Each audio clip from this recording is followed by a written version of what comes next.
আমি বহু বছর যাবৎ প্রবাসে আছি। থাকতে বাধ্য হয়েছি আমি বিভিন্ন কারণে। সেই প্রসঙ্গে আমি গেলাম না। এখন বিষয় হচ্ছে যে, যেহেতু আজকে এখানে আমরা অনেকে উপস্থিত আছি, আ কয়েকটি কথা আমি আমার অবস্থান থেকে বলতে চাই। আজকে আমরা মোতালেব সাহেবকে দেখছি, উনি একটি হুইল চেয়ারে বসে আছেন।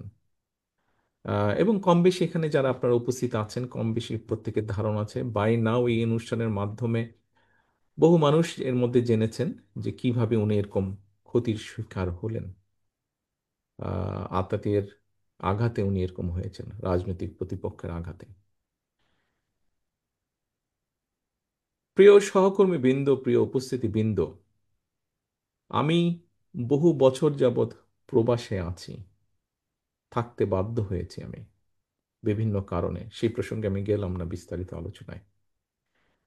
দেখুন, আমাদের আমাদের দলের সহ বহু মানুষ বিভিন্নভাবে বিগত ১৭ বছর তো অবশ্যই, গত বছর জুলাই মাসে তো অবশ্যই অবশ্যই, এবং তারও আগে বিভিন্ন সময়ে মানুষের অধিকার প্রতিষ্ঠা করার জন্য, সেটি ভোটের হোক, রাজনৈতিক হোক, সাধারণ মানুষের অর্থনৈতিক স্বাধীনতার ক্ষেত্রেই হোক, বহু আন্দোলন হয়েছে দেশে, বহু সংগ্রাম হয়েছে, বহু নির্যাতন হয়েছে, বহু মানুষ শহীদ হয়েছে। আসুন আমরা সকলে মিলে, অনেক হয়েছে, ইনাফ, বহু মানুষ নির্যাতিত হয়েছে, বহু মানুষ হত্যা হয়েছে, শহীদ হয়েছে, ইনাফ।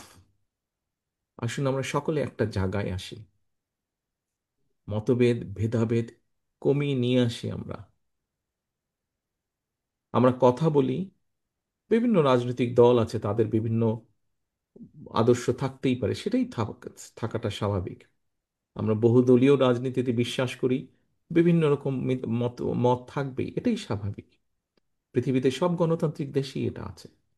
বাট আসুন আমরা সেই ঝগড়া ফ্যাসাদ থেকে কিছুটা হলেও দূরে সরে আসি। এসে আজকে এখানে মোতালেব সাহেব ওনার সন্তানদের দেখিয়ে যে বলছিলেন যে এই কথাটি, এরকম সন্তানের সংখ্যা সারা বাংলাদেশে আরো লক্ষ কোটি আছে। আমরা একটি বলেছি যে আগামী দিনে আমরা চাই মেধার ভিত্তিতে এই জাতিকে গড়ে তুলতে, এই দেশকে গড়ে তুলতে। ঠিক একই স্বাভাবিকভাবে মেধা যেখানে থাকবে, কম্পিটিশন থাকবে। আজকের তরুণ, আগামী দিনের তরুণ, আগামী দিনের ভবিষ্যৎ, তাদের মধ্যে কম্পিটিশন থাকবে। মেধা এক একজনের এক এক রকম হয়। সবাইকে যেমন এক জায়গায় আমরা দিতে পারবো না। মেধার রেসে যে এগিয়ে থাকবে সেই সেখানে যাবে। কিন্তু যারা যেতে পারবে না, তাদেরকেও আমাদের ব্যবস্থা করতে হবে। আমরা সে লক্ষ্যেই আগামী দিনে বাংলাদেশের লক্ষ কোটি তরুণ যারা আছে, নারী পুরুষ যারা আছে, প্রত্যেকে যাতে মিনিমাম ভাবে বেঁচে থাকার যুদ্ধে টিকে থাকতে পারে, সেইভাবে আমরা পরিকল্পনাগুলো গ্রহণ করছি।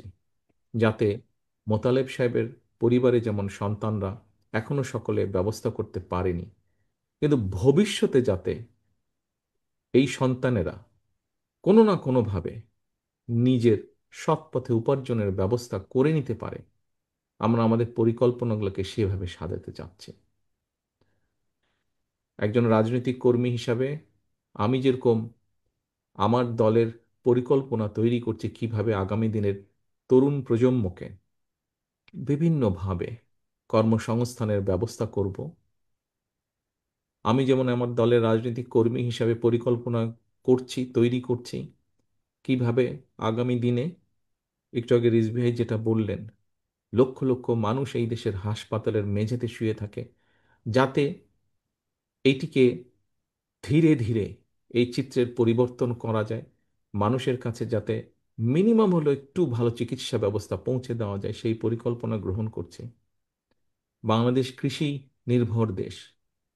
লক্ষ কোটি কৃষক বিভিন্ন সময় বিভিন্ন প্রাকৃতিক দুর্যোগ সহ বিভিন্ন সমস্যার ভিতর দিয়ে তাদেরকে যেতে হয়। তারপরেও তারা হাল ছেড়ে দেননি।